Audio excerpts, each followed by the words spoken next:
Ok, bueno, buenos días, doctor, compañeros. Yo les voy a exponer acerca de la epilepsia y trastornos convulsivos. Mm,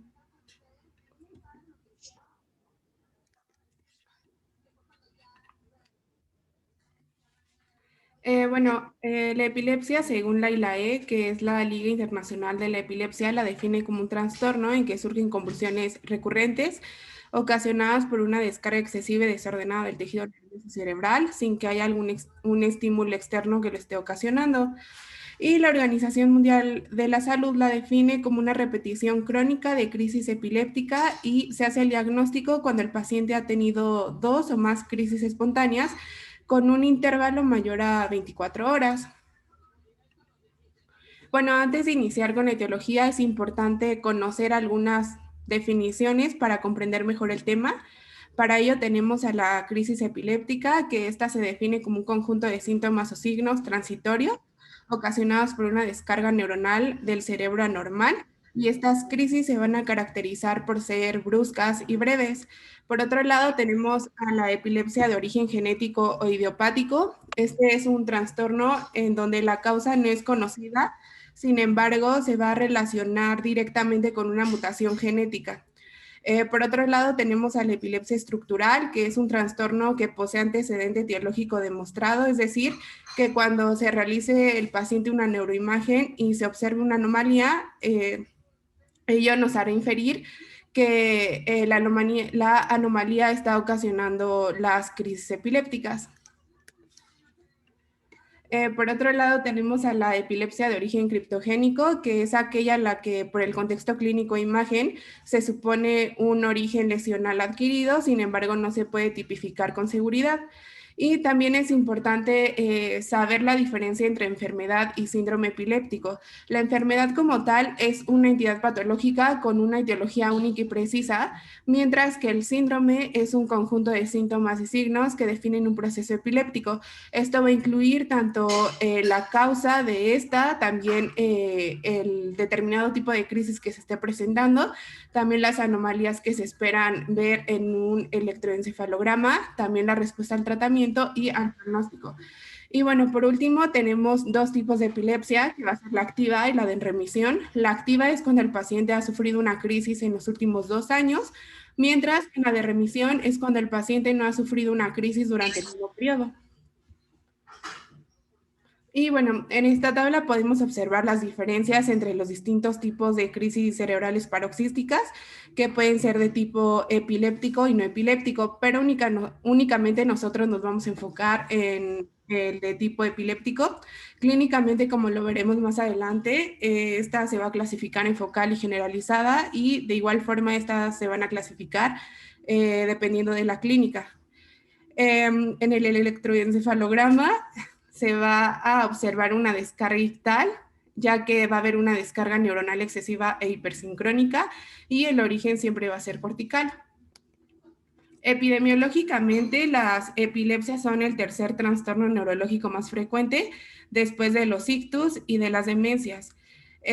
Afecta aproximadamente del 0.5 al 1.5% de la población, y en los países subdesarrollados van a aumentar la probabilidad de padecer este trastorno debido a que hay un mayor número de lesiones cerebrales perinatales, al igual que los traumatismos craneales y también la presencia de infecciones ya sean bacterianas o parasitarias. La curva de incidencia tiene 2 picos. El primero es en la primera década de la vida y el segundo pico es en la séptima década de la vida. Los pacientes con este trastorno sufren una morbimortalidad incrementada, ya que va a incluir traumatismos, quemaduras, ahogamientos, neumonía, muerte prematura y suicidio.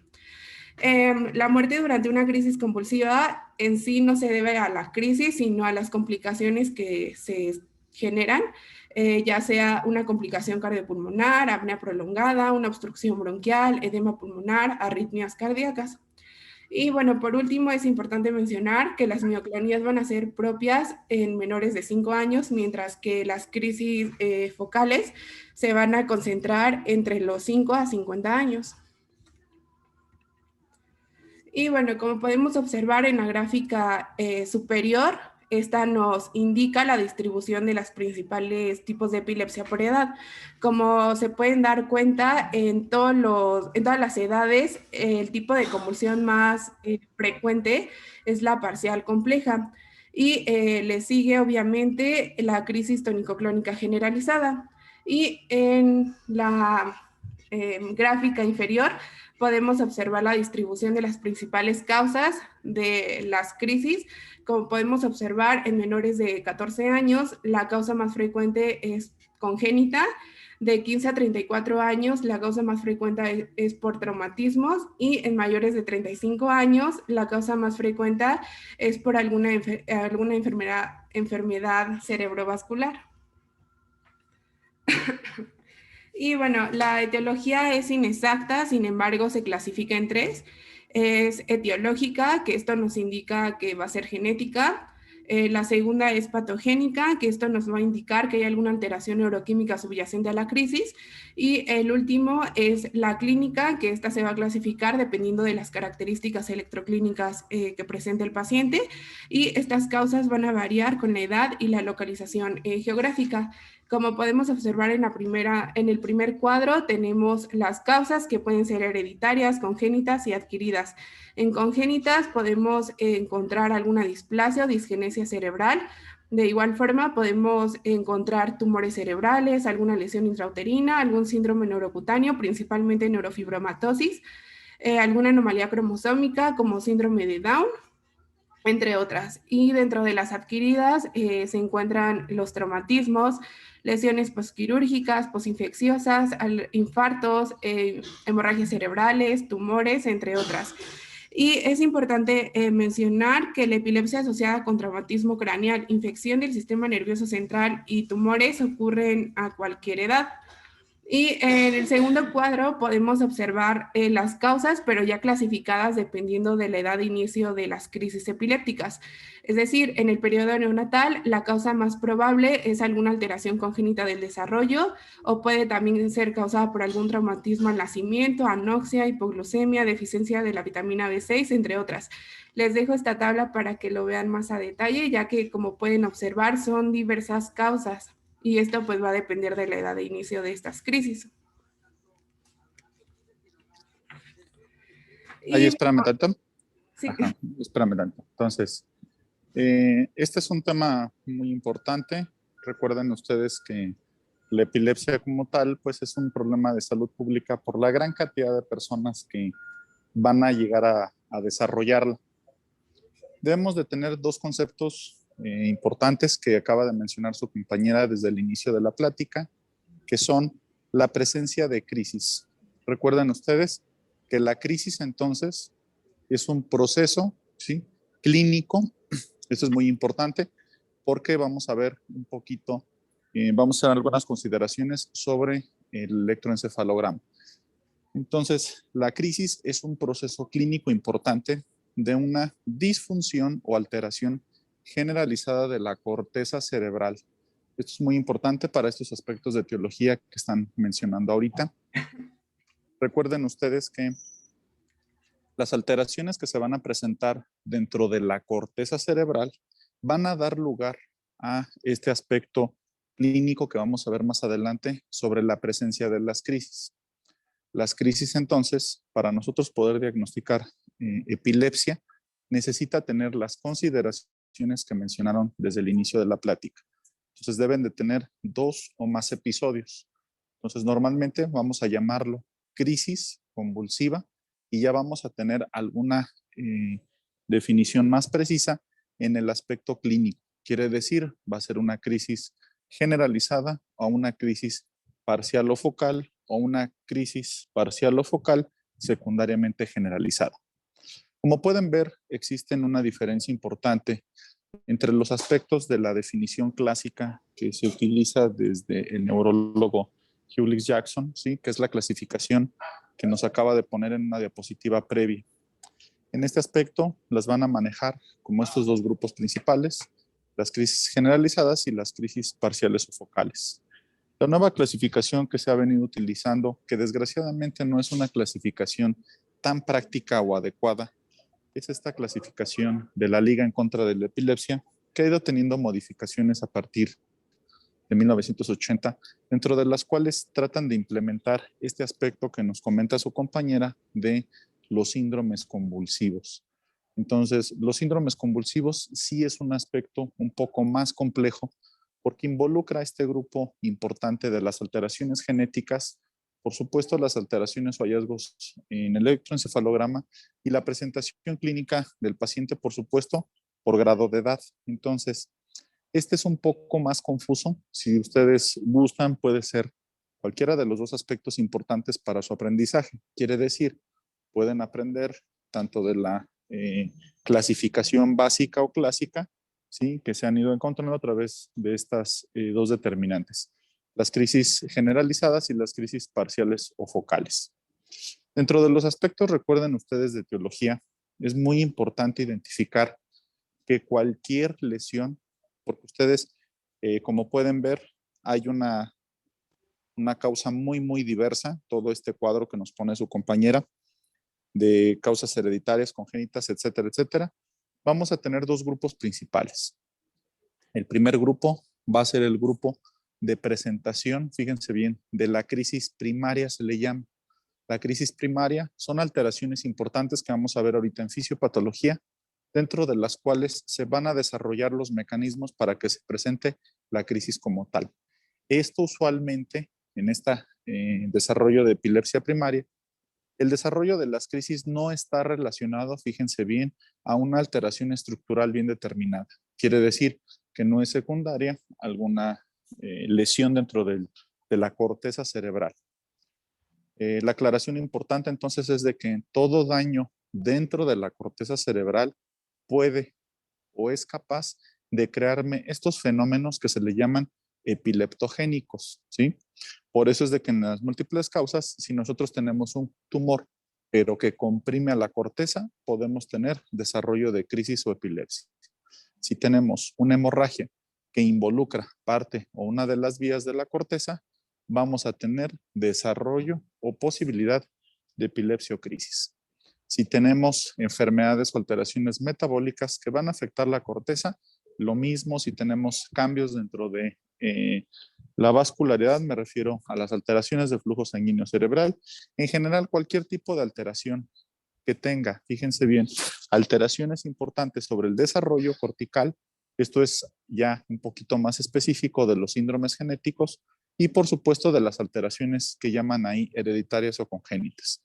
Entonces, cualquiera de las alteraciones que me lesionen la corteza cerebral, vamos a tener la posibilidad de generar crisis epilépticas o convulsivas o el desarrollo de epilepsia como tal. Muy bien, síguele, por favor. Ok, doctor. Y bueno, antes de continuar con la fisiopatología, es importante recordar un poco del potencial de acción.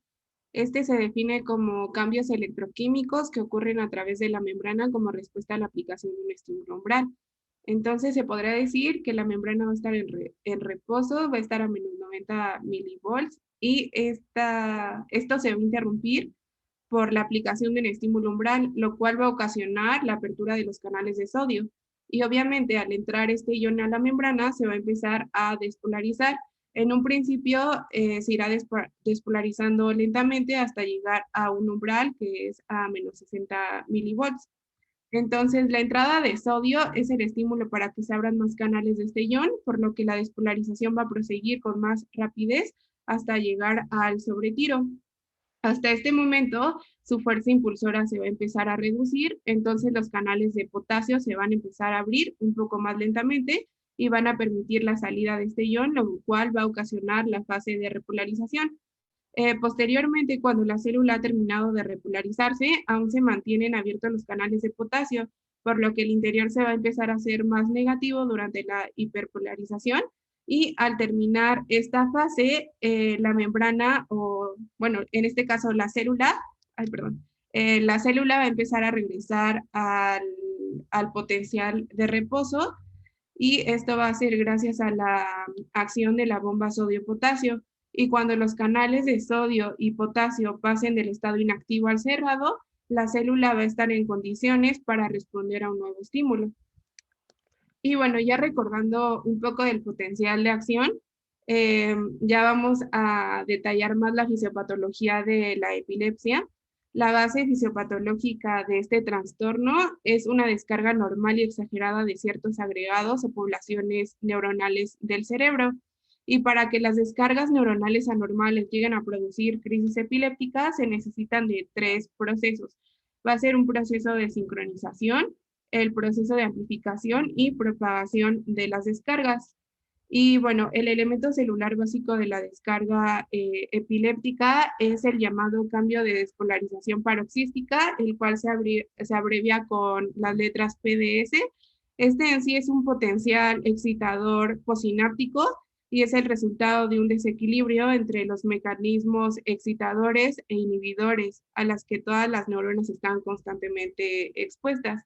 Y bueno, las regiones cerebrales que contienen más neuronas piramidales van a presentar una mayor predisposición epileptogénica. Y bueno, ya hablando más sobre este proceso para que les quede un poquito más claro, este es un proceso por el que una estructura nerviosa normal se va a convertir en hiperexcitable hasta el punto de ocasionar crisis epilépticas de manera espontánea. Entonces, como les había mencionado, hay 2 tipos de epilepsia, puede ser idiopática o adquirida. En las epilepsias idiopáticas, la actividad eléctrica normal se va a ocasionar por alteraciones de los canales iónicos o incluso de los receptores, mientras que en las epilepsias adquiridas hay cambios morfológicos neuronales y gliales que son el sustrato de la actividad eléctrica paroxística. Entonces, el desarrollo de la epilepsia se puede describir en 3 etapas. La primera etapa va a ser la lesión inicial, que este en sí va a ser el evento epileptogénico. La segunda fase es el periodo de latencia, el cual es el periodo de silencio sin actividad convulsiva. Y por último, la tercera fase es el periodo crónico con convulsiones recurrentes y espontáneas. Entonces se podría decir que la epileptogénesis puede implicar una interacción tanto de eventos anatómicos como moleculares y fisiológicos.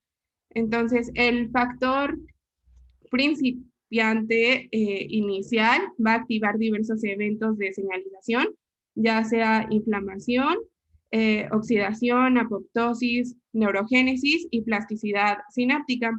Esto eventualmente, con el paso del tiempo, va a causar cambios estructurales y funcionales de las neuronas, y estos cambios a su vez van a ocasionar que haya una hiperexcitabilidad anormal y también se empiecen a manifestar convulsiones espontáneas. ¿Tienen alguna duda de este proceso?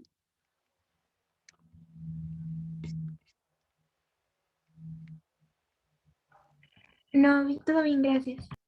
Vale. Y bueno, entonces ya comprendiendo el proceso, van a haber 3 factores importantes para el desarrollo de las crisis epilépticas. Primero, van a haber neuronas patológicamente excitables. Segundo, debe de haber un incremento en la actividad del glutamato. Y en tercer factor, debe de haber una disminución de la actividad de GABA, que este va a ser el neurotransmisor inhibitorio. Entonces, aquí en el esquema se podrá decir que hay 3 elementos importantes: la neurona presináptica, el espacio o hendidura sináptica y la neurona posináptica. Entonces, el impulso eléctrico de la neurona excitatoria, se podría decir que el potencial de acción va a llegar a la parte terminal del axón, donde se van a empezar a abrir los canales de calcio, y esta apertura de los canales de calcio van a propiciar la entrada de este ion a nivel presináptico. Y es muy importante para la liberación del glutamato porque recordemos que el calcio intracelular es el que va a ayudar a la movilización de estas vesículas. Y bueno, posteriormente de que se empiecen a movilizar, va a llegar a la membrana presináptica y se van a liberar. Ya en el espacio sináptico van a empezar a dirigirse hacia su receptor específico, en este caso el receptor es NMDA, y al unirse se van a empezar a activar los canales de calcio y sodio, lo cual va a empezar a ingresar tanto calcio y sodio y se va a empezar a formar lo que es un potencial de acción. Y por otro lado tenemos la neurona inhibitoria, que es el mismo proceso, sin embargo en las vesículas se van a encontrar el neurotransmisor GABA y lo mismo, o sea, se van a abrir los canales de calcio, el calcio intracelular es el que va a empezar a movilizar estas vesículas a la membrana y posteriormente se van a liberar. Este neurotransmisor va a buscar a su receptor específico, que es GABA alfa, y va a ocasionar la apertura de unos canales para que ingrese el cloro. En sí, el ingreso de cloro va a tener como objetivo neutralizar el efecto del glutamato, es decir, que no se origine el potencial de acción. Sin embargo, hay algunos pacientes que tienen afectaciones genéticas que hacen que tengan un receptor de GABA anómalo y entonces no van a ser capaces de inhibir la señal del glutamato. E incluso otros pueden llegar a tener alguna afectación de los canales iónicos, ya sea por alguna lesión, algún tumor o una infección cerebral. Entonces, si hay un aumento de glutamato y hay una disminución de GABA, obviamente no va a haber alguien que inhiba esa señal y por lo tanto la neurona posináptica va a estar muy excitable y va a tener diversos potenciales de acción. Y bueno, dentro de la clasificación es de acuerdo a la ILAE del 2017. Espérame, Tatán. Ajá, un segundo. Entonces, como pueden ver ahorita dentro de este pequeño repaso sobre la fisiopatología, recuerden ustedes que tenemos dos alteraciones principales que se deben de considerar para el aspecto de desarrollo de una crisis, ¿sí? La crisis entonces va a estar definida por estos fenómenos que nos habló, muy importantes, que es la sincronización, la amplitud, por supuesto, de este impulso anómalo y la propagación o diseminación. Sin estos tres elementos no va a ser posible o no se puede completar este desarrollo de la crisis convulsiva o crisis epiléptica, como se menciona. Para que suceda entonces debemos de tener muy claros los conceptos entonces de la despolarización, ¿sí? Recuerden ustedes que en el cambio de este potencial de membrana tenemos esa pequeña ley del todo o nada, dentro de las cuales una vez de que se inicia este impulso de transmisión, normalmente se debe de completar a excepción de dos periodos importantes. Uno es el periodo refractario, por supuesto, que es relativo al inicio, dentro del cual si se obtiene un estímulo lo suficientemente amplio o de amplitud importante, entonces llega a bloquearse. Y el otro periodo es el periodo refractario, por supuesto, absoluto, dentro del cual ya no es posible solventar o eliminar este tipo de transmisión. Para que suceda este equilibrio dentro de la comunicación neuronal, tenemos entonces los procesos primero de repolarización de la membrana, ¿sí? Y por supuesto, dentro de la inhibición. Quiere decir que dentro de la comunicación normal, dentro de las neuronas, recuerden ustedes que debemos de tener estos procesos dinámicos de excitación y de inhibición importante. La inhibición a través del ácido gamma aminobutírico, por supuesto, y por supuesto de excitación mediado principalmente por los cambios hidroelectrolíticos, quiere decir la bomba de sodio-potasio que acaba de mencionar su compañera, y también de este neurotransmisor excitatorio principalmente, que es el glutamato.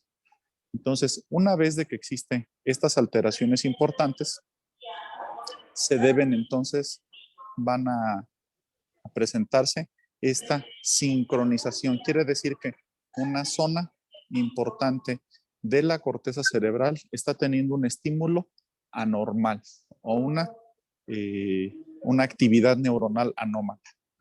Una vez de que esta actividad neuronal continúa, tienen el fenómeno de amplitud.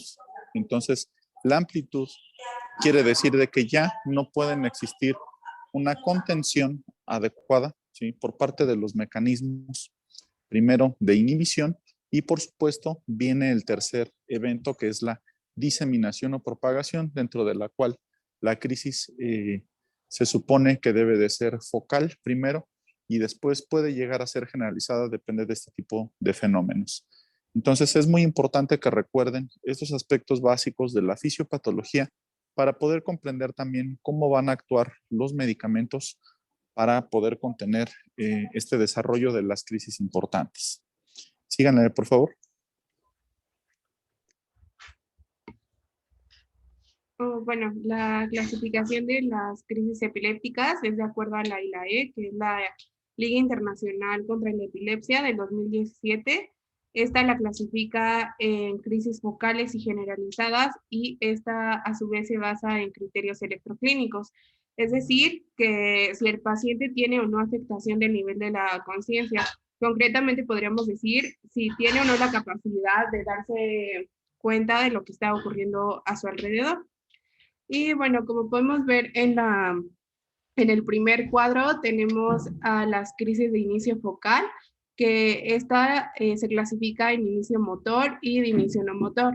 En motor tenemos los automatismos, atónica, la clónica, espasmos epilépticos, hipercinética, mioclónica, tónica. Y en motor tenemos síntomas vegetativos, cognitivos, emocionales, sensitivos. Y como podemos observar, la crisis de inicio generalizada es de inicio motor, que en ella se encuentran las crisis tónico-clónica, las clónicas, tónicas, mioclonías, las mioclónico-tónica-clonía, también atónicas, entre otras. Y de inicio no motor, que también se denominan ausencias, se encuentran las crisis típicas, atípicas, y de igual forma en el cuadro que tenemos a la derecha, podremos observar la clasificación de las mismas. Es la misma clasificación, pero como está un poco más detallada. Como se pueden dar cuenta, las crisis generalizadas, aquí las divide en dos tipos, en tipo convulsivo y no convulsivo. En las convulsivo, principalmente se encuentran las tónicas, las clónicas o tónico-clónicas, que también se denominan gran mal. Y dentro de las crisis generalizadas, de igual forma, se encuentran las crisis de ausencia, que les había mencionado, que también se denominan pequeño mal. Estos van a ser de tipo no convulsivo. Y también se clasifican de acuerdo al nivel de la pérdida de conciencia que tiene el paciente. Y dentro de las crisis parciales o también denominadas focales se encuentran las simples, que aquí el paciente no tiene pérdida del estado de alerta. Y dentro de las complejas, el paciente va a presentar un trastorno de la conciencia. Y bueno, también tenemos la clasificación de síndromes de acuerdo a la edad del paciente. Como podemos observar, son bastantes. En los lactantes, los principales síndromes que se encuentran o que son esenciales en este periodo es el síndrome de West, también la epilepsia mioclónica de la infancia, la epilepsia infantil benigna. En niño escolar se puede encontrar las crisis febriles, el síndrome de Panayolopoulos, también la epilepsia benigna con puntas centrotemporales, también la epilepsia occipital de comienzo tardío en el niño que se denomina de Gastaut, también el síndrome de Lennox-Gastaut, y en la adolescencia y en el adulto las principales son la epilepsia con ausencias juveniles y la epilepsia mioclónica juvenil. Como les menciono, son diversas, sin embargo, las que señalé son los que los voy a explicar con más detalle. Y bueno, ahora vamos a comenzar con las crisis generalizadas. Esta es una crisis originada en redes corticales distribuidas bilateralmente o en redes corticales que se reclutan rápidamente. En ellas, como les mencioné, se puede clasificar en motoras y no motoras. Dentro de las motoras se encuentran las crisis mioclónicas. Estas son sacudidas musculares breves. Se podría decir que es como un shock eléctrico que en el electromiograma van a durar entre 10 a 50 milisegundos y por efecto de estas mioclonías, los enfermos van a lanzar los objetos que tienen en la mano. Por ejemplo, si están desayunando y tienen una taza en su mano y les da este tipo de crisis, pueden llegar a lanzarlas. Y bueno, Las mioclonías suelen ocurrir de forma aislada, pero pueden repetirse en salvas. Esto quiere decir que se van a repetir varias crisis en cortos periodos de tiempo y en tal caso puede llegar a desembocar en una crisis tónico-clónica generalizada. También este tipo de crisis aparece espontáneamente o incluso puede ser provocada por algún estímulo sensitivo sensorial, como por ejemplo la estimulación luminosa intermitente, y suelen ser facilitadas por la fatiga, el estrés, el consumo del alcohol o la privación de sueño. Por otro lado, dentro de esta clasificación motora tenemos a las crisis tónicas. Estas van a producir un espasmo muscular prolongado. Es frecuente que al inicio el paciente tenga los ojos y la boca abierta y emita un ruido inspiratorio. Sin embargo, los brazos tienden a flexionarse y las piernas y el tronco a extenderse, pero pues puede ocurrir una flexión de las 4 extremidades. Este tipo de crisis suele ser muy breve, de menos de 1 minuto, y a menudo provocan la caída del paciente, que se puede llegar a golpear la cabeza. En el caso de si tiene una crisis de flexión, se puede llegar a lastimar la frente, y en el caso de que sea en extensión, se puede llegar a lastimar lo que es la nuca. También dentro de esta clasificación motora se encuentran las crisis tónico-clónica. Va a tener 2 fases, como su nombre lo menciona. Durante la fase tónica, el paciente va a emitir un grito agudo por el espasmo de la laringe y generalmente estos pacientes tienen la mandíbula encajada. En esta fase dura aproximadamente de 10 a 30 segundos y la respiración se suele interrumpir, por lo tanto va a aparecer cianosis. Y en la fase clónica va a comenzar con sacudidas muy breves, rápidas y poco amplias. Se podría decir que es como una especie de temblor. Y bueno, progresivamente los movimientos van a ser más amplios y violentos. Y conforme se aproxima al final de esta fase, que dura aproximadamente de 1 minuto, puede haber algunas contracciones tónicas breves. Y también es importante mencionar que en este tiempo puede babear o puede incluso sudar el paciente, y esta saliva puede llegar a tener sangre porque generalmente los pacientes se llegan a morder ya sea la lengua o la mejilla. Y bueno, también en esta fase suele haber taquicardia, hipertensión arterial, y es frecuente que el paciente se lastime al caer y se orine, pero obviamente estos acontecimientos son aleatorios, es decir, no todos los pacientes que presenten este tipo de crisis necesariamente se deben de lastimar, o sea, no es necesario que tengan una fractura o algo, o sea, ya es aleatorio, ya es dependiendo de cómo esté sucediendo la crisis y en dónde. Y bueno, algunos pacientes sufren, como les mencionaba, luxaciones, por ejemplo, del hombro o alguna fractura. Y aquí lo más interesante es que siempre que se despiertan después de la crisis, el paciente está confuso, en sí no sabe qué ocurrió y va a presentar cefalea y dolor muscular difuso. Y bueno, por otro lado tenemos a las crisis atónicas, que estas van a cursar con pérdida del tono postural, como podemos ver en la imagen. Estas van a estar bien limitadas solo a la cabeza o incluso a una flexión de la rodilla, o puede llegar a ser total. Puede ser estas fases o esta crisis puede ser instantánea y dura varios minutos. Dentro de la clasificación no motora vamos a encontrar las ausencias típicas, que también se denominan pequeño mal. Estas van a producir una pérdida brusca de conciencia sin pérdida del tono postural. El comienzo y el fin de cada crisis son muy bruscas y la mayoría dura menos de 10 segundos y rara vez se extiende a más de 1 minuto. Aquí lo que lo caracteriza es que el paciente va a presentar una desconexión de cuanto lo rodea, va a interrumpir la actividad que esté realizando, generalmente va a tener los ojos fijos, una cara inexpresiva y los párpados semicerrados, como podemos ver en imagen.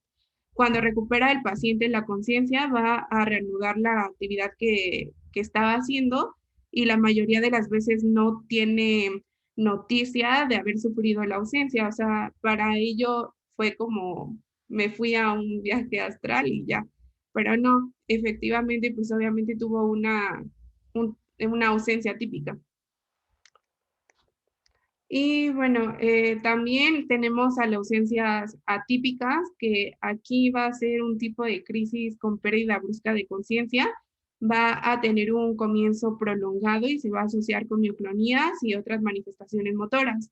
Estos pacientes pueden llegar a tener una inconsistencia parcial y pueden deambular durante la crisis. Y este tipo de ausencias forman parte del síndrome de Lennox-Gastaut, que más adelante lo vamos a revisar con detalle. Y las ausencias típicas se van a asociar con trastornos del aprendizaje o con bajo nivel intelectual. Ahora, dentro de las crisis epilépticas focales o parciales, la descarga epileptogénica se va a originar en una área relativamente limitada de la corteza cerebral, es decir, este tipo de crisis únicamente se origina en un solo lugar. Espérame tanto. Ahí, eso es. Entonces, es muy importante ahorita revisar la clasificación de las crisis generalizadas. Como menciona su compañera, recuerden que debemos de poner mucho énfasis en la historia del paciente. Normalmente esta historia va acompañada de la pérdida o disminución súbita del estado de despierto. Todas las crisis generalizadas deben de tener esta condición. Si no pierden el estado de despierto, entonces no son consideradas crisis generalizadas. Como pueden ver, puede haber el aspecto a lo mejor indeterminado, motor por supuesto, sobre si es una crisis tónica principalmente, el paciente se pone como rígido o tieso, ¿no? La crisis clónica, dentro de las cuales hay relajación y contracción, ¿sí? Esa es la sacudida. Y por supuesto las tónico-clónicas, dentro de las cuales existe esta contracción y por supuesto relajación alternada, que es la más clásica que se va a presentar, sobre todo en el paciente adulto. Las que llaman ahí crisis mioclónicas, normalmente estos movimientos no están bien determinados porque el paciente no pierde el estado de despierto. Esto es una consideración importante, ya que ustedes las van a encontrar, fíjense bien, en principalmente en problemas de afección cortical difusa, como usualmente van a relacionarse con la encefalopatía espongiforme, ¿no? La famosa enfermedad de las vacas locas, que en el humano se le llama la enfermedad de Creutzfeldt-Jakob.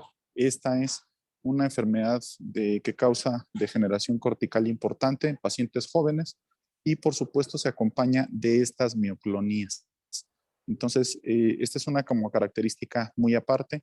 Lo más común que ustedes se van a encontrar van a ser la presentación tónica o clónica o tónico-clónica generalizada, por supuesto, dentro de esta clasificación muscular, por así decirlo, o de componente motor.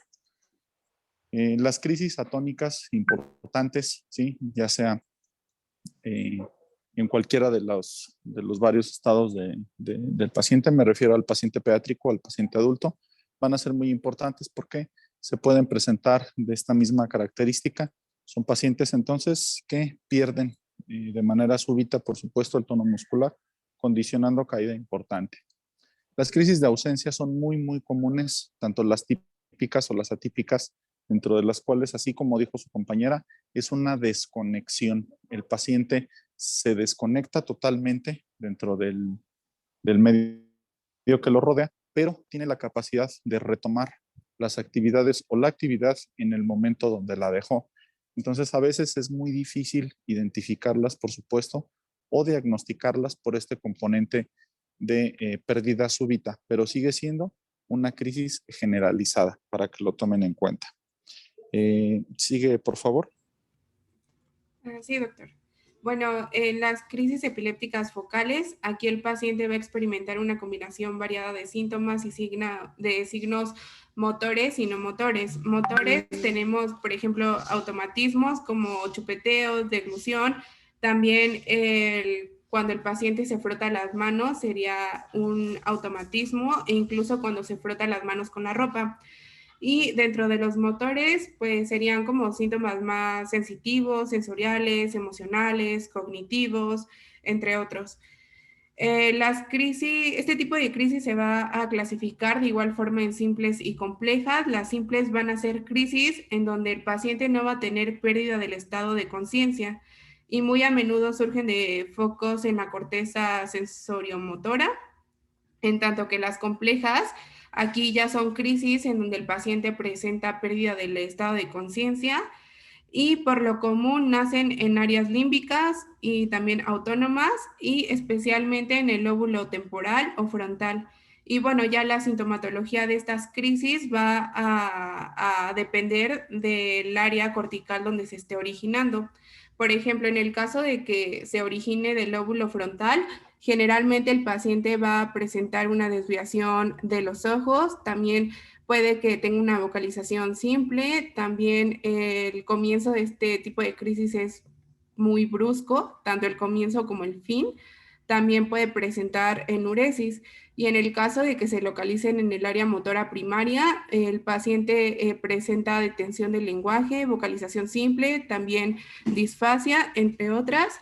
Eh, En el caso de que se esté originando en el área sensitiva primaria y en el lóbulo parietal, el paciente experimentará parestesias, dolor, también alucinaciones, ilusiones de movimiento, vértigo, alucinaciones visuales, entre otras. Si se está originando en el lóbulo occipital, el paciente pues presentará alucinaciones visuales. Generalmente lo describe como que ve lucecitas o como chispas. También puede tener distorsión visual de los objetos y también una desviación de los ojos. En el caso de que se localice en el lóbulo temporal, puede llegar a tener bastantes sensaciones que son muy indefinibles. Sin embargo, también puede llegar a ocasionarse alucinaciones olfatorias, también digestivas o gustativas, también detención y fijación de la mirada y también tiene la actividad que esté realizando. También generalmente va a tener una postura distónica de la mano contralateral y puede llegar a presentar confusión, amnesia y también disfasia, pero estas van a ser muy prolongadas.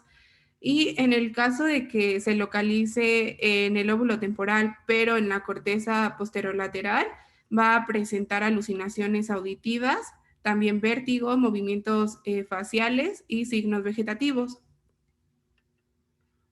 Y bueno, ahora para continuar, vamos... Espérame, Tom. Sí. Ok, entonces, fíjense bien, estas son un poquito más difíciles de determinar, ya que las crisis parciales o focales no tienen, como ahí menciona en su diapositiva su compañera, no tienen pérdida inicial del estado de despierto. Entonces, ¿qué es lo que sucede? El paciente se da cuenta, ¿sí? Normalmente puede haber un componente motor, como acaba de mencionar. El componente motor es la presencia de movimiento anormal, que el paciente se da cuenta, por supuesto, el paciente se da cuenta que se mueve sin querer, o la mano, o todo el miembro torácico, o una parte de su miembro pélvico, o incluso el tronco. Entonces, es una percepción de movimiento anormal, sabemos cuál es el foco, por estimulación de la corteza motora.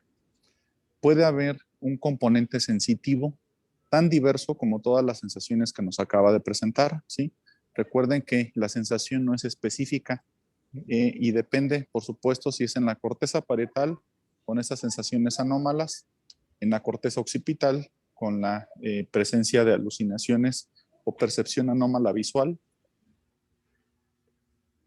Por supuesto, si estamos teniendo una estimulación en las regiones orbitarias muy bajas o en la región temporal, recuerden que también ahí puede presentar el paciente como una sensación anormal de miedo intenso y súbito, ¿sí? Que no es explicable, una distorsión dentro del campo visual que también obedece a fenómenos complejos de integridad de esta vía visual.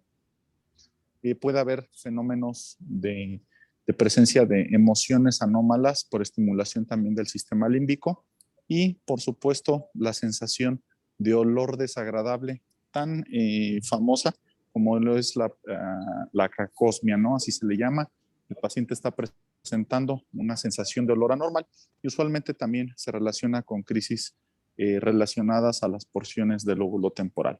Entonces, cualquiera de estas alteraciones que se van a presentar, el paciente está consciente, el paciente se da cuenta de esta sensación, y recuerden ustedes que en algún momento el paciente puede presentar lo que se le llama la crisis compleja, que puede tener el componente motor o sensitivo y se hace secundariamente generalizado. ¿Cómo lo es? Normalmente el paciente dice, doctor, es que fíjese que empiezo a ver lucecitas. Esa es la crisis sensitiva, ¿sí? Es el aura que antes se mencionaba. Y posteriormente, ¿sabe qué? Que me da eso primero, me dura unos segundos y después me desmayo. Y usualmente los testigos se dan cuenta que tiene componente motor. Entonces es una crisis parcial o focal que se hace secundariamente generalizada. La parcial o focal, entonces, depende de el área cortical que se está estimulando, porque puede tener un sinnúmero, entonces, de eventos o de sensaciones o de componente motor sin pérdida del estado de despierto. Muy bien, síguele, por favor. Y bueno, también existen las crisis continuas o también denominadas de estado de mal epiléptico o estatus epiléptico. La duración de estas crisis para considerarlas un estado de mal es arbitraria. Sin embargo, tradicionalmente se aceptan mayor de 30 minutos, pero actualmente se considera que para este tipo de crisis es suficiente con 5 minutos, porque en sí, a partir de este momento, es improbable que acabe por sí sola la crisis.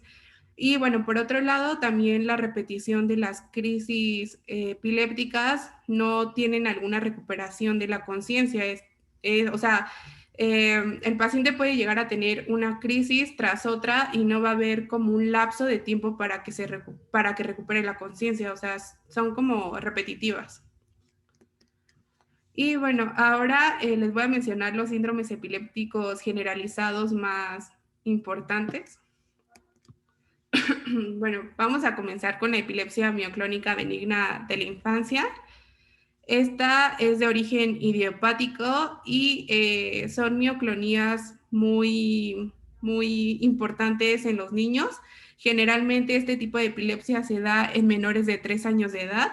Suelen ser espontáneas o provocadas por un sobresalto y aquí lo importante es que el niño va a tener un crecimiento normal, es decir, va a tener un desarrollo neurológico normal. Por otro lado, tenemos la ausencia de la infancia, que de igual forma es de origen idiopática. Este tipo de epilepsia ocurre en niños de aproximadamente 6 a 8 años que presentan muchas ausencias simples cada día. Y aquí lo importante es que la hiperpnea va a activar las descargas generalizadas, así, es decir, es como un factor que lo va a ocasionar más repetitivamente. Y no suele haber fotosensibilidad y rara vez las ausencias persisten en la edad adulta, es decir, que en la adolescencia ya desaparecen. Después tenemos la epilepsia con ausencias juveniles. El comienzo de este síndrome es de alrededor de los 10 a 12 años. Las ausencias son menos frecuentes, más largas, con mayor fotosensibilidad y estas se van a asociar con mioclonías y crisis tónico-clónicas y de igual forma es de origen idiopático. Otra epilepsia de origen idiopático es la de crisis de gran mal al despertar. Esta, pues generalmente o es más frecuente en menores de 20 años. Aquí hay presencia de crisis convulsiva, tanto tónico-clónicas como mioclonías, y generalmente son más frecuentes después del despertar o incluso en las últimas horas de sueño, y también va a haber presencia de fotosensibilidad. Después también tenemos a la epilepsia mioclónica juvenil, que esta es de origen idiopático. Bueno, esta va a iniciar en la adolescencia, tiene como un pico a los 15 años y bueno, son crisis mioclónicas sin pérdida de conciencia. Generalmente estas crisis son a partir de los brazos. Estas crisis suelen ser únicas o repetidas, arrítmicas e incluso irregulares. Y bueno, suelen predominar en la mano dominante del paciente y si llega a tener algo en la mano, el paciente lo va a tirar. Es más frecuente al despertar y tras la privación del sueño, estrés o alcohol. Y también generalmente este tipo de pacientes van a tener un déficit de atención, también alteraciones de conducta, inestabilidad emocional e incluso van a tener un escaso autocontrol. Bueno, después tenemos al síndrome de West, que se caracteriza por la asociación de espasmos mioclónicos masivos, también retraso o deterioro psicomotor y en el electroencefalograma va a haber presencia de ipsarritmia, que esto más adelante les voy a explicar. Generalmente aparecen entre los 3 a 6 meses. Se va a caracterizar con episodios recurrentes, aislados o breves de movimiento de flexión del tronco y las extremidades, como podemos ver en la imagen. Y las crisis van a disminuir conforme el niño madura y suelen desaparecer entre el 4º y el 5º año de vida. Y bueno, este va a ser de origen criptogénico. Bueno, después tenemos al síndrome de Lennox-Gastaut, que de igual forma es de origen criptogénico. Este suele ser antecedido por espasmos, también puede persistir en la vida adulta. Generalmente se da entre los 2 a 8 años, teniendo un pico de 2 a 4 años, y se va a caracterizar por presentar diferentes tipos de crisis, ya sea ausencia atípica, crisis atónicas o astáticas, es decir, que el paciente se va a caer, también por crisis mioclónica y tónico-clónica, y también porque va a haber un retraso mental.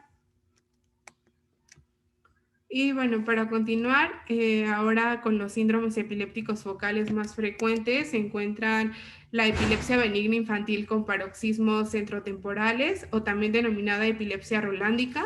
Este es de origen idiopático y es la más común de este tipo de epilepsias durante la infancia. También este tipo de crisis suele ser breve, suelen ser focales, sensitivo-motoras y también nocturnas.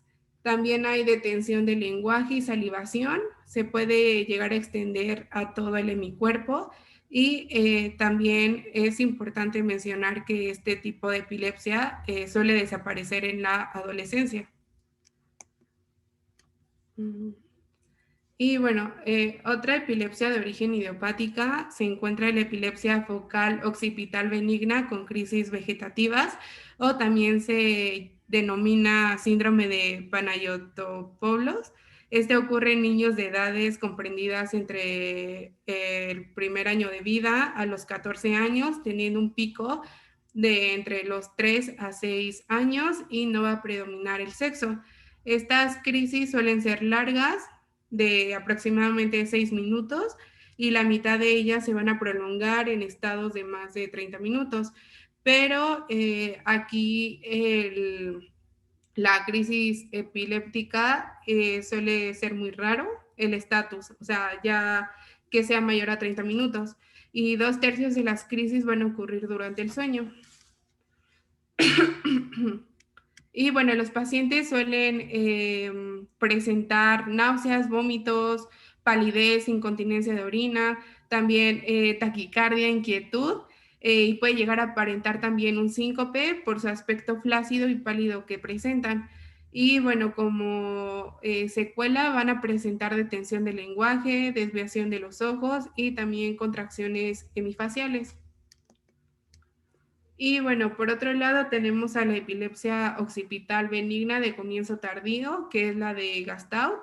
Esta epilepsia comienza entre los 3 a 15 años, teniendo un pico entre los 8 a 11 años y de igual forma no va a haber predominio de sexo.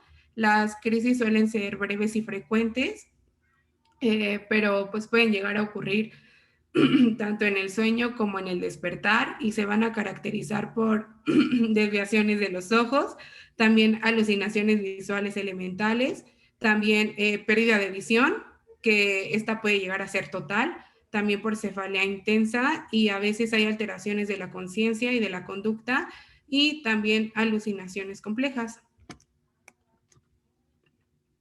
Y bueno, por otro lado tenemos al síndrome sintomático del lóbulo frontal. Este pues va a tener su origen es sintomático. Aquí no hay aura o suele ser muy breve, como una sensación rara en la cabeza. También el comienzo de las crisis y su difusión son muy rápidos, por lo tanto es difícil definir el foco de origen de esta descarga. Suelen ser breves y con recuperación rápida. Y bueno, existen diferencias semiológicas de las crisis del lóbulo frontal según el origen de la descarga.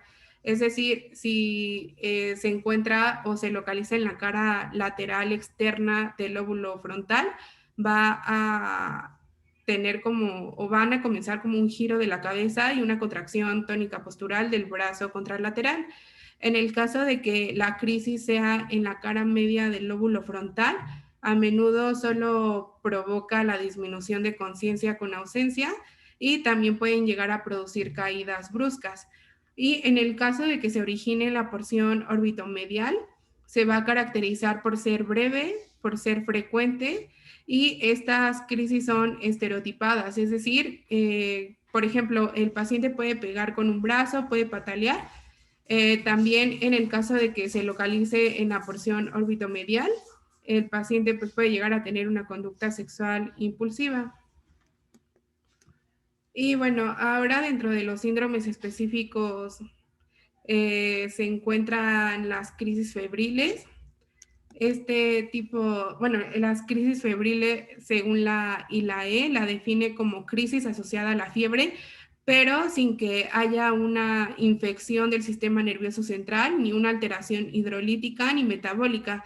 Suele ocurrir en niños de más de un mes sin crisis afebriles previas. Son específicas de los lactantes y niños de 6 meses a 5 años, teniendo un pico de 9 a 20 meses. Y como les había mencionado, no deben de presentar crisis afebriles previas.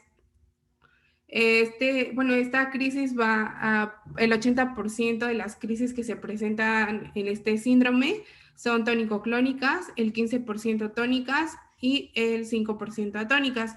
Sin embargo, es difícil precisar los detalles de estas crisis porque los papás están asustados y obviamente únicamente quieren que su hijo esté bien, entonces están más concentrados o más espantados por lo que tienen sus hijos y no nos van a describir a detalle cómo son estas crisis. Y bueno, las crisis que se presentan se pueden clasificar en simples, que esta va a tener una duración menor a 15 minutos. Pueden ser crisis complicadas, que estas ya son entre 15 a 30 minutos, y el estado de mal, que es mayor a 30 minutos. Aquí es importante tener en cuenta que las crisis complicadas pueden ocasionar alguna lesión permanente del lóbulo temporal o incluso de todo un hemisferio cerebral. Y pues por ende, esto va a ocasionar que el paciente presente secuelas definitivas, como por ejemplo retraso mental, hemiplegia e incluso hemiatrofia corporal. Y bueno, dentro del diagnóstico de la epilepsia se basa en la anamnesis y en las pruebas complementarias. Sin embargo, un diagnóstico completo incluye 3 puntos. El primero es conocer la naturaleza epiléptica, es decir, que estemos seguros de que es una crisis epiléptica y no otro tipo de crisis que no sea epiléptica, como por ejemplo algún síncope, algún vértigo, etc. En segundo punto, tenemos que saber el tipo de crisis y también el síndrome epiléptico en el caso de que lo podamos definir. Y por último, es saber la etiología. Y bueno, les había mencionado que la anamnesis es fundamental y por lo tanto los antecedentes etiológicos en los que tenemos que precisar con más detalle son los de un traumatismo perinatal, también alguna alteración en el desarrollo psicomotor, también en convulsiones febriles, en meningoencefalitis o incluso algún otro traumatismo craneal. Y bueno, dentro de las pruebas complementarias tenemos a la electroencefalografía, que este es un registro gráfico de la actividad eléctrica cerebral y es la exploración fundamental en el diagnóstico de este trastorno. esta prueba posee una alta resolución temporal, es decir, se podría decir que traduce cambios que ocurren durante breves milisegundos. Y esta prueba va a tener una duración de aproximadamente 20 minutos. En el caso de que se sospeche una epilepsia focal, es preferible hacer esta prueba durante el sueño. Y en el caso de que nuestra sospecha sea una epilepsia generalizada, lo podremos realizar tras la privación del sueño, seguido de un registro diurno. Y bueno, ahora continuando, ya adentrándonos más a detalle a esta prueba, es importante saber la localización de los electrodos, puesto que dependiendo de donde se coloque, nos va a dar información fundamental. Entonces, como pueden ver en la imagen, va a haber se va a encontrar la línea central, se van a poner 4 electrodos. El primero se va a abreviar con la letra FZ, que se va a encontrar en la línea media a nivel del frontal. La CZ, que va a ser en el centro, se podría decir. La PZ, que se va a encontrar en la línea central, pero del lóbulo parietal. Y por último, la OZ, que se va a encontrar en el lóbulo occipital, en la línea central. Y bueno, posteriormente se debe de colocar electrodos tanto del hemisferio derecho como al izquierdo. En el derecho se tiene que colocar el electrodo FP1 y el FP2 que se van a encontrar a nivel del lóbulo frontal. En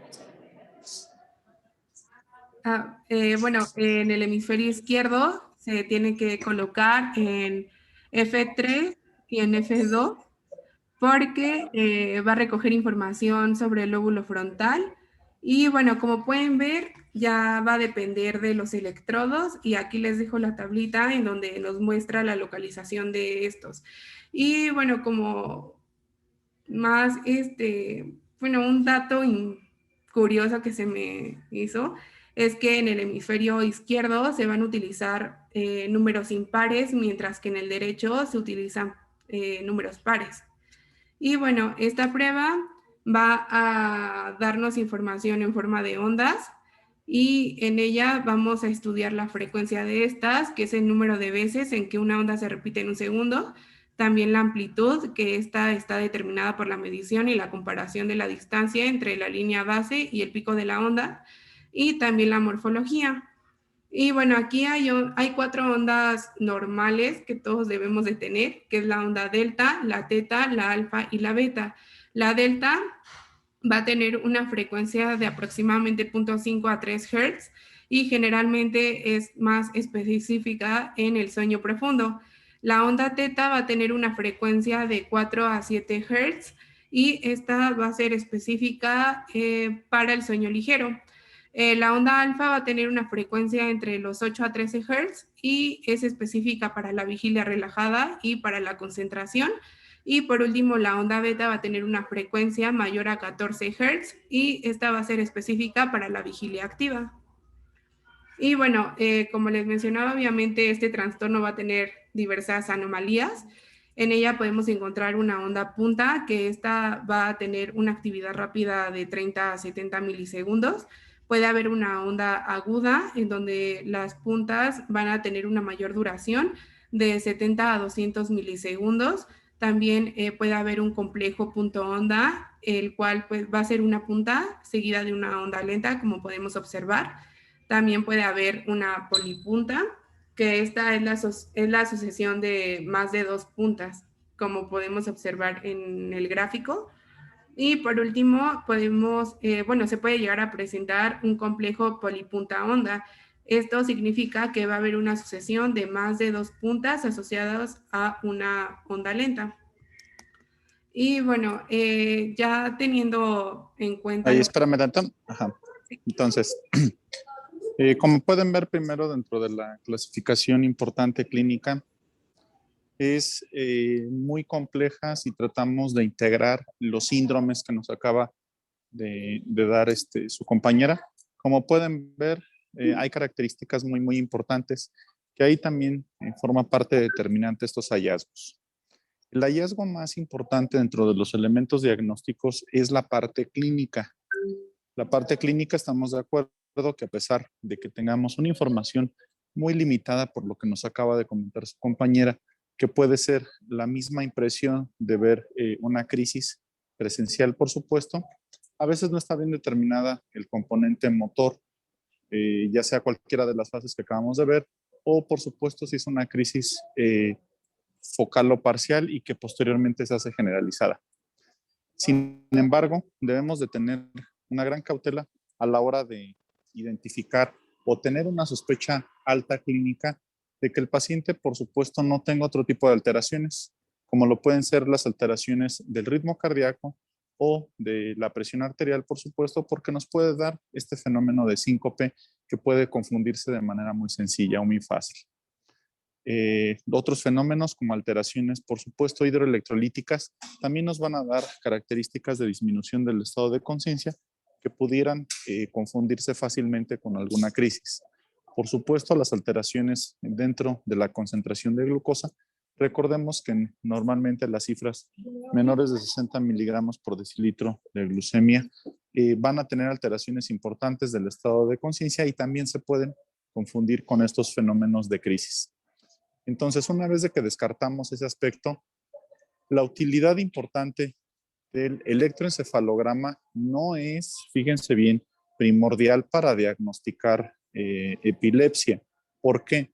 Porque recuerden ustedes que si en ese momento o en el momento justo de que nosotros estamos en un paciente incluso ya con epilepsia diagnosticada, si nosotros le tomamos el estudio en el cual no hay crisis, el electroencefalograma, la gran parte o la mayoría de las veces va a salir normal.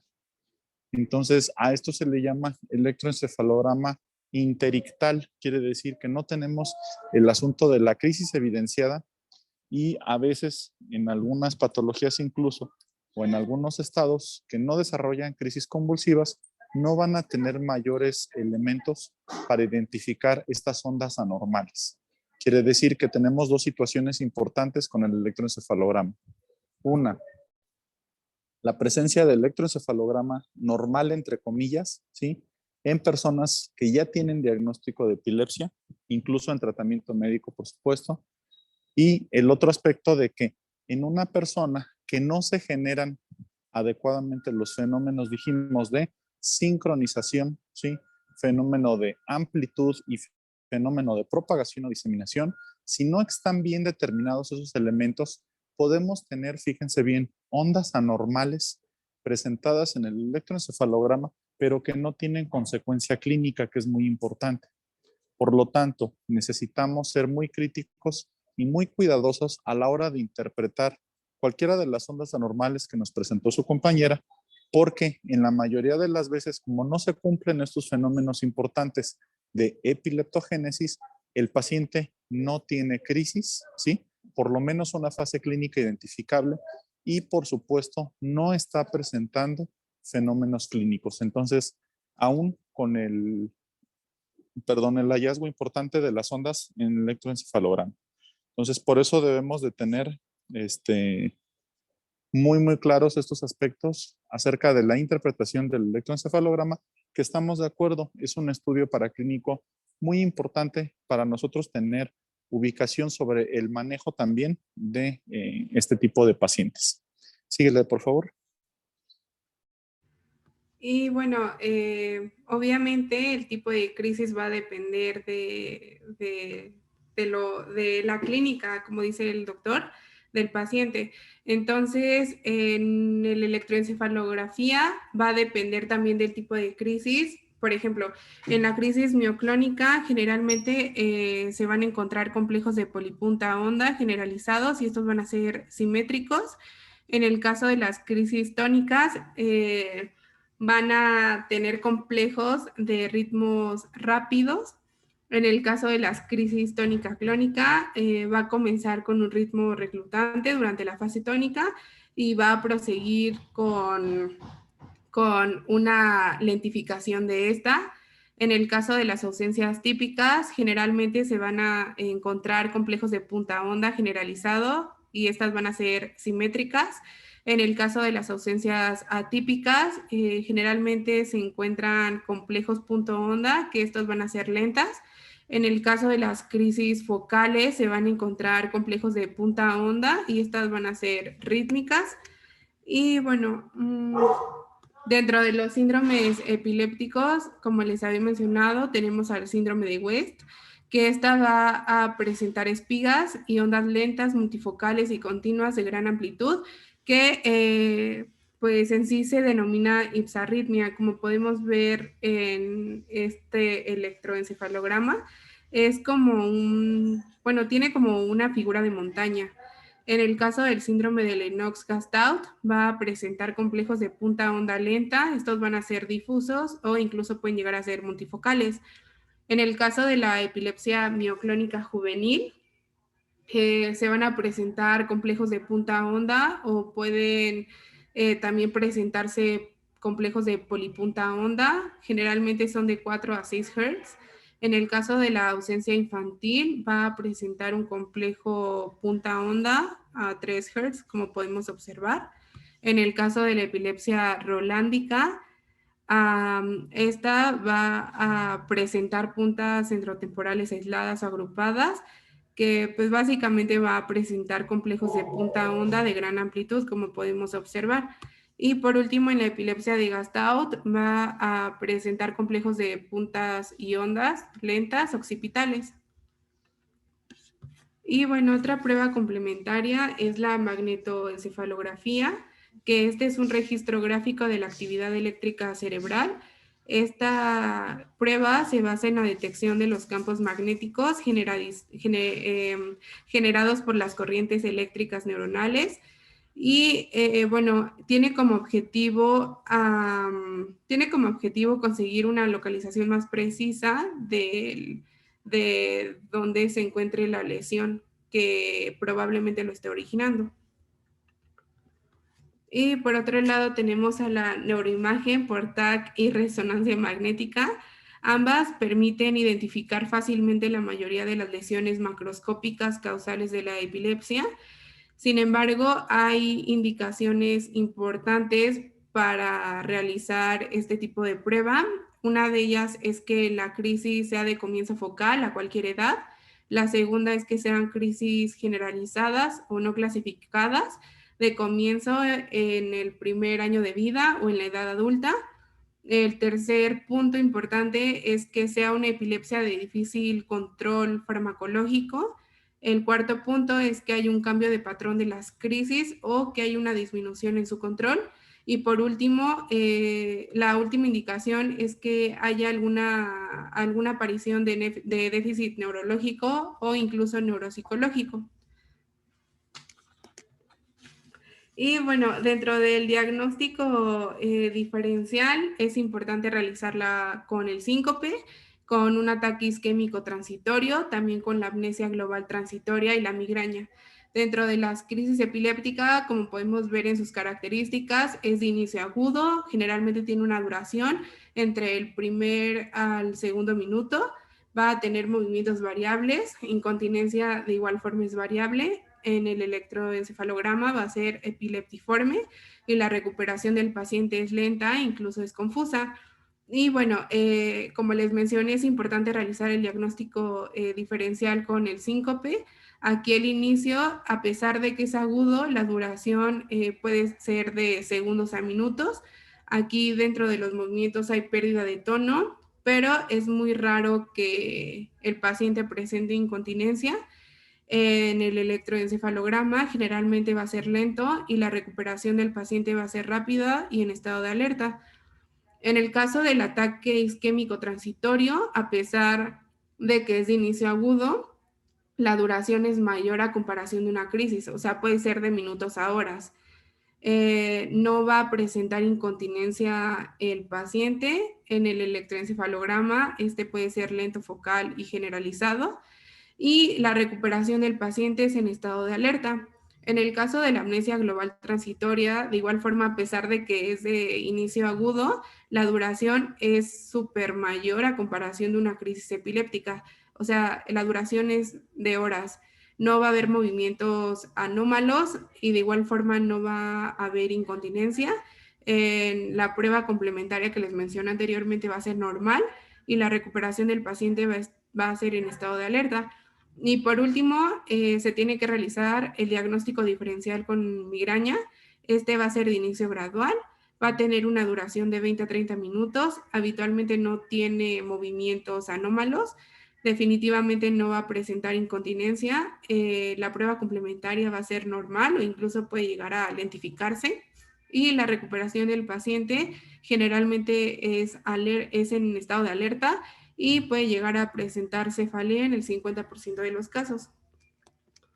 Y por otro lado, también es importante realizar el diagnóstico diferencial entre una crisis epiléptica y una crisis psicógena. Aquí lo importante de la crisis psicógena es que el comienzo va a ser gradual. También aquí el paciente no va a tener confusión o sueño poscrítico. También no va a tener molestias poscríticas o pues puede llegar a tener, aunque sea llanto o agotamiento. Y la memoria durante la crisis aquí es muy detallada y como les había mencionado en la crisis epiléptica es mínima o incluso el paciente no recuerda lo que sucedió. Y de igual forma, también otro punto importante o otra característica importante de la crisis psicógena es que el paciente va a tener una conducta agresiva, mientras que en las crisis epilépticas no la tienen. Y bueno, por último, en el tratamiento... Espérame, entonces, eh, hay un aspecto importante para la realización entonces de los estudios de imagen. El mejor estudio de imagen, recuerden ustedes, ante la presencia de una crisis, debemos siempre de establecer de que no exista un daño o una asociación secundaria. Quiere decir, la presencia o no de una lesión dentro de la corteza cerebral que nos puede condicionar estos fenómenos de generación de crisis.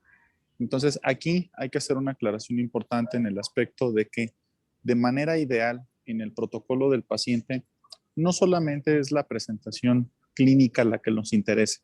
Quiere decir que nosotros, desde el momento que sí, a lo mejor con la anamnesis adecuada, tenemos una alta sospecha clínica de que el paciente está presentando una crisis, siempre necesitamos establecer que no tenga una lesión en la corteza cerebral. ¿Por qué?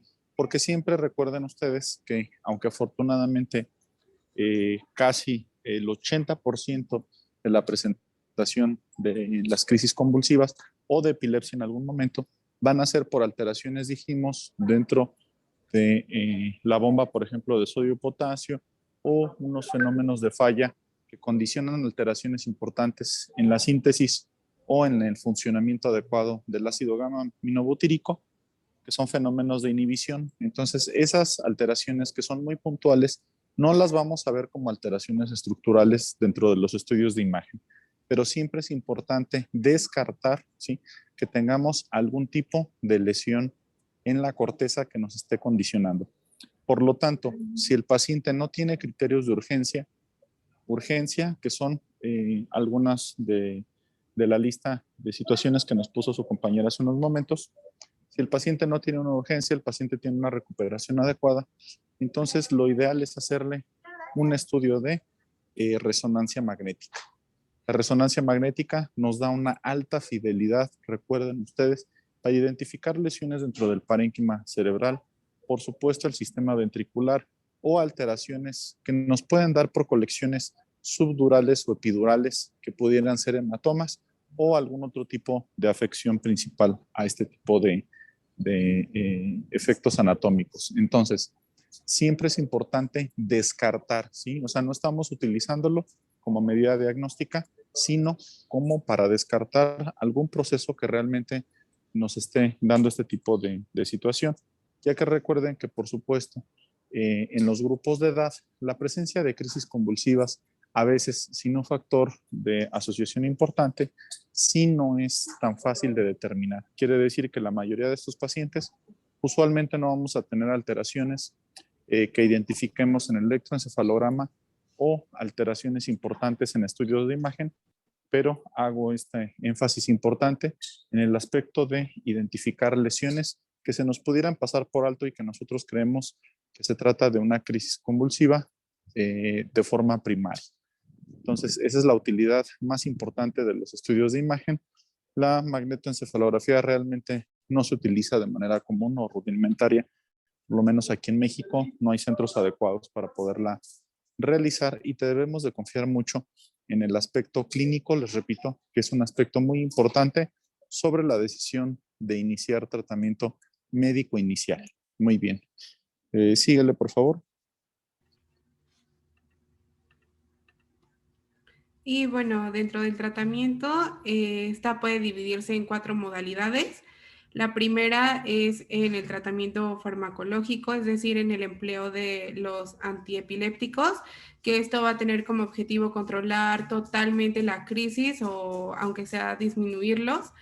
La segunda modalidad es la resección quirúrgica de los focos epilépticos y otras medidas quirúrgicas, pero ya esto de igual forma, el tratamiento quirúrgico también va a tener indicaciones muy específicas. La tercera modalidad es que hay una supresión de los factores causantes o precipitantes, es decir, como el sueño, la privación del sueño, el consumo de toxicomanías, como por ejemplo alcohol, drogas, también hipoglucemia, estrés, entre otras. Y por último, la regulación de la actividad física y mental. Y bueno, como podemos observar en esta tablita se encuentran todos los antiepilépticos más usados. En ella podemos ver las dosis, tanto en niños como en adultos, y las principales indicaciones terapéuticas. En ella pues tenemos el valproato, también el fenilhidantoína, la carbazepina, también oxocarbazepina, fenobarbital. Y bueno, como pueden observar, son diferentes antiepilépticos. Sin embargo, algunos van a ser de tratamiento de elección, dependiendo del tipo de crisis que se esté presentando. Como por ejemplo, en este cuadrito podemos observar que en el tipo de crisis tónico-clónico en adultos, el tratamiento de elección inicial es el valproato, la carbamazepina, el fenilhidantoína, y en el caso de que no se pueda administrar alguno de estos fármacos, se puede administrar la matrogina o incluso la oxcarbazepina. Y en el caso de las crisis mioclónicas en los adultos, el tratamiento de elección es el valproato, y de igual forma, si no se puede administrar este fármaco, se pueden utilizar estos fármacos. En el caso de una crisis parcial, el tratamiento de elección es la administración de la carbamazepina o incluso la fenilhidantoína. Y aquí se encuentran los fármacos de elección.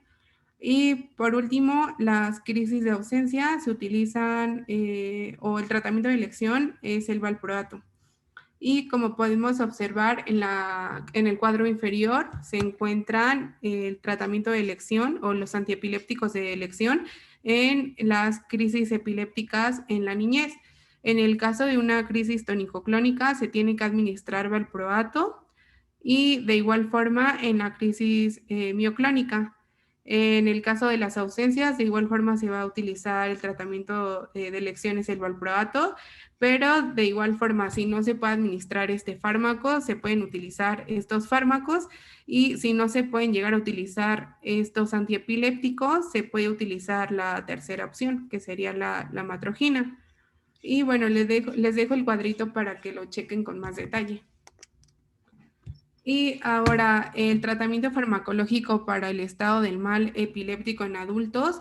Aquí, tanto en la atención extrahospitalaria como en la hospitalaria, se tiene que administrar diazepam de 10 a 20 miligramos, vía intravenosa, 2 miligramos por minuto.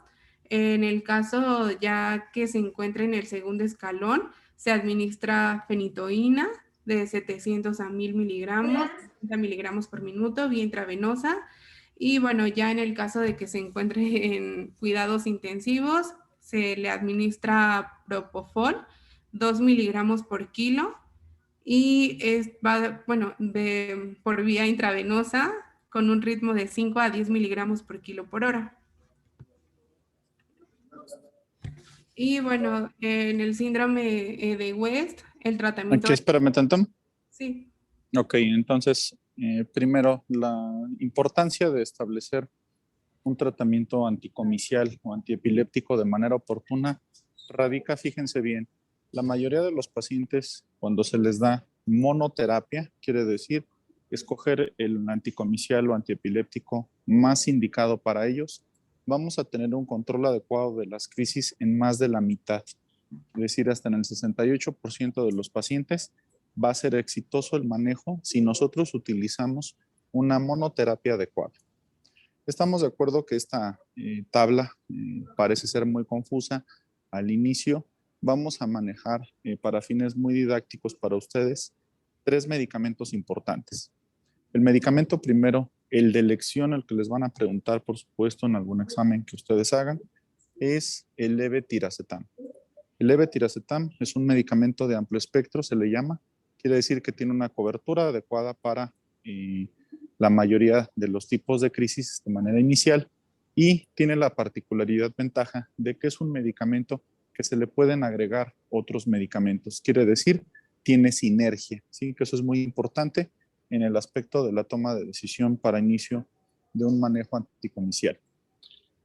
En México, por fines de costo, por supuesto, porque desgraciadamente recuerden que estos tratamientos, el esquema de tratamiento mínimo se establece de aproximadamente de 3 a 5 años para tener un control adecuado y poder tomar una decisión acerca de la suspensión o disminución del tratamiento, que eso es un tema aparte, pero son tratamientos muy largos, desgraciadamente a veces para los pacientes, en ocasiones de toda la vida.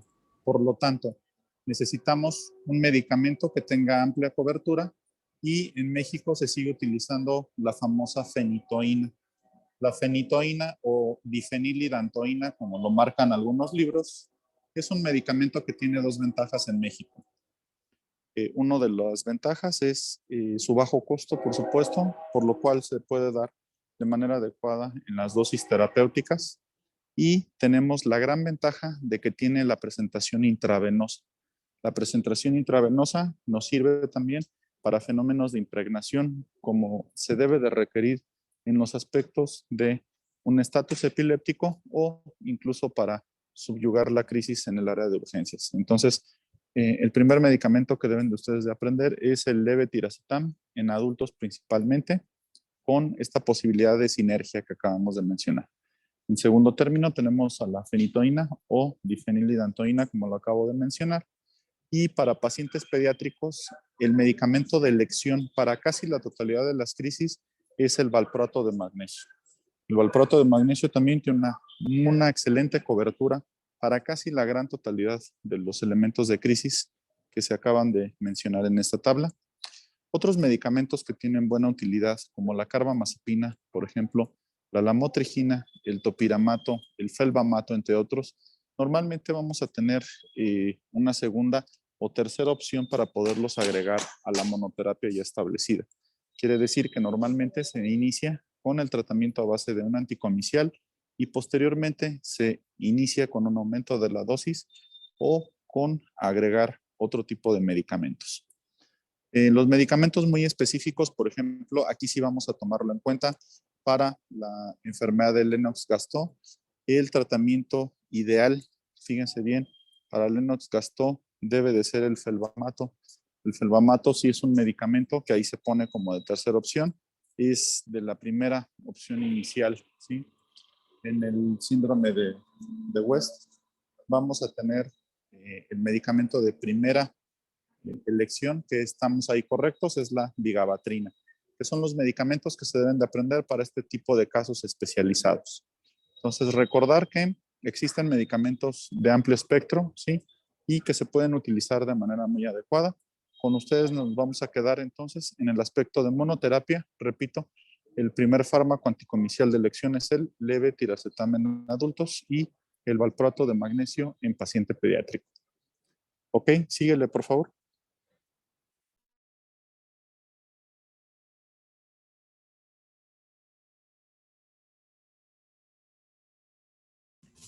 Y bueno, por último, el tratamiento quirúrgico va a ser cuando el paciente no responde al tratamiento farmacológico, por lo tanto se va a denominar epilepsia farmacoresistente. Aquí básicamente es la resección quirúrgica de los focos epilépticos en los casos de epilepsia simple y parcial compleja. Y para el tratamiento quirúrgico hay 3 indicaciones específicas.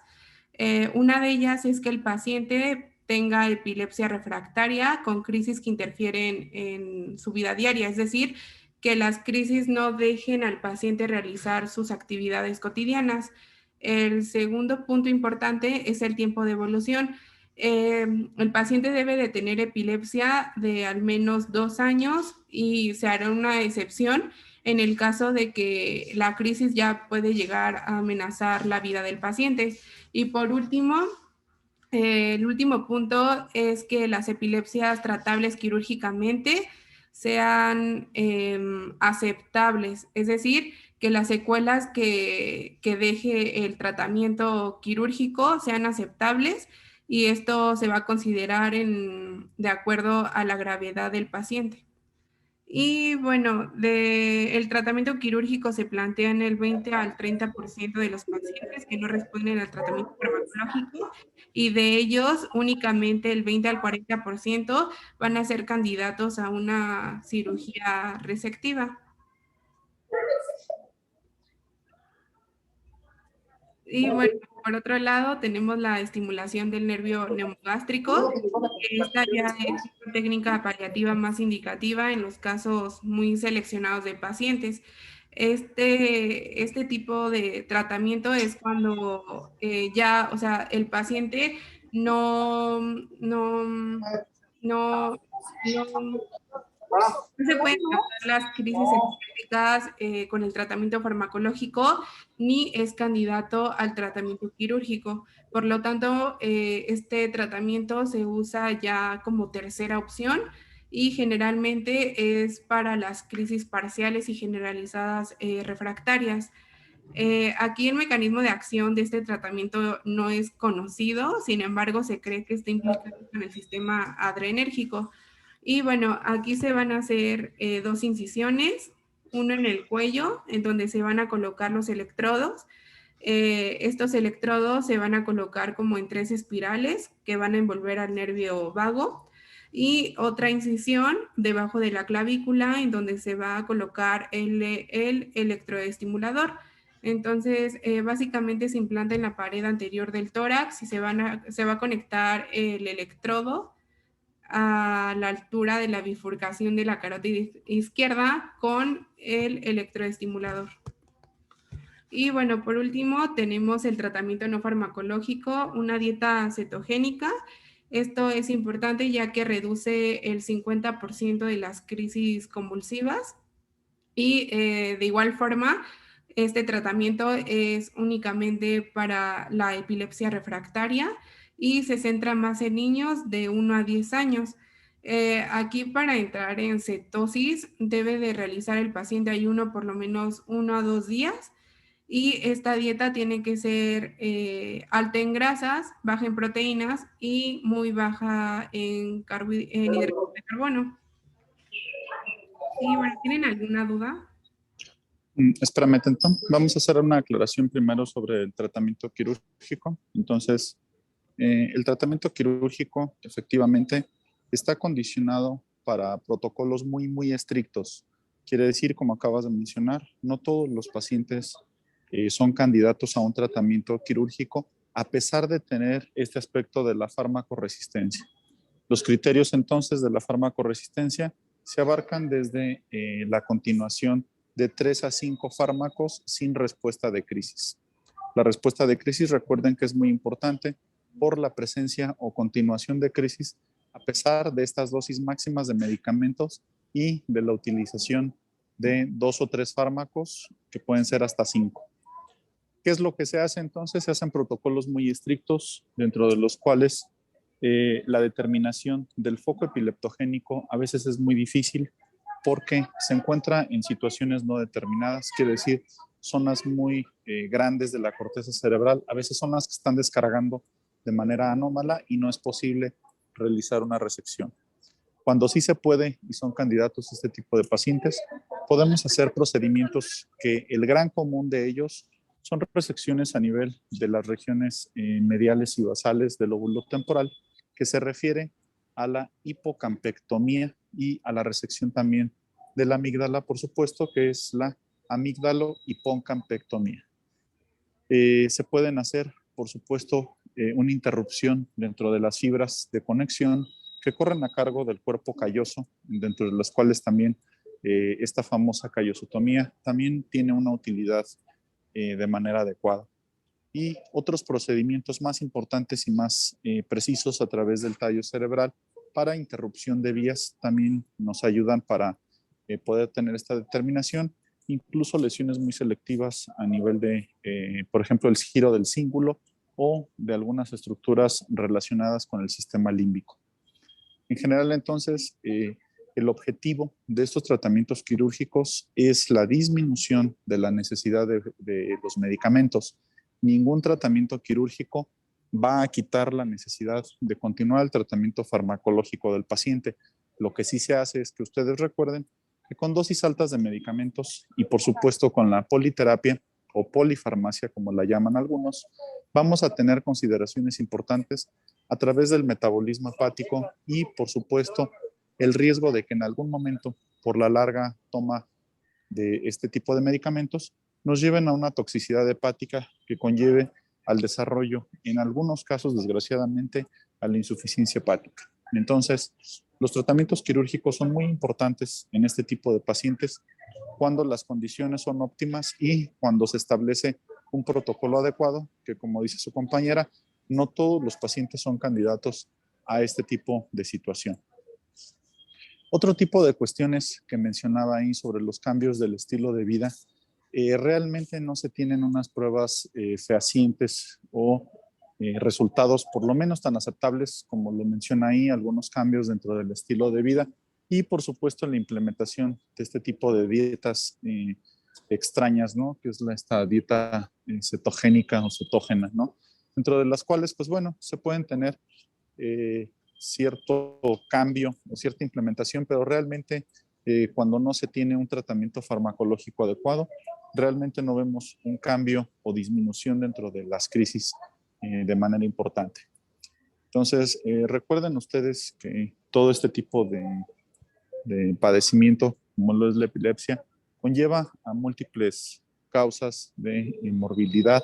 Por supuesto, el desarrollo o a veces la falla en el diagnóstico, sobre todo en el paciente pediátrico, que contiene crisis convulsivas generalizadas, como son las de ausencia típicamente, vamos a tener cambios muy importantes en el retraso psicomotriz y, por supuesto, una limitación en la vida escolar y productiva de manera posterior.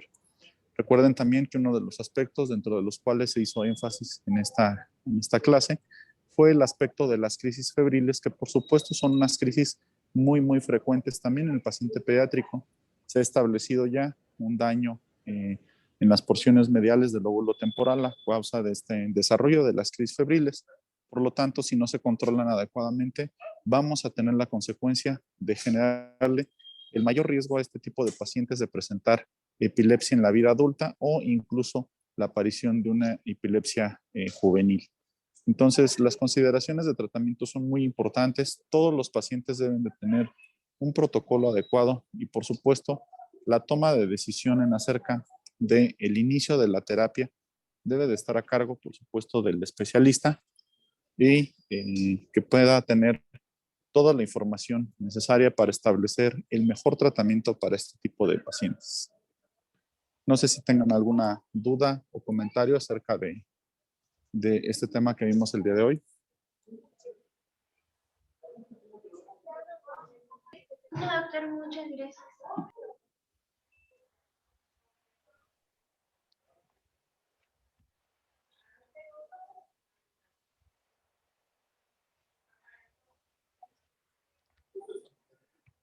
Ok, perfecto. Entonces, mañana podemos ver la clase un poquito más temprano. Tenemos clase programada, entonces podríamos verla a las 8 de la mañana, por favor. Sí, doctor. Sí, doctor, gracias. Excelente. Entonces, nos vemos mañana. Mañana checamos temprano Doctor, el tema. le mando la presentación Sí, de hipertensión intracraneal. perdón. Le puedo mandar la presentación de hipertensión intracraneal para poder ver si la puede checar, si le hace falta algo, por favor. Sí, ahí ¿Para cuándo es esa clase? Para mañana.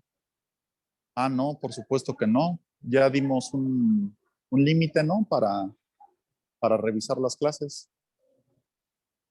Ok. Y todos los compañeros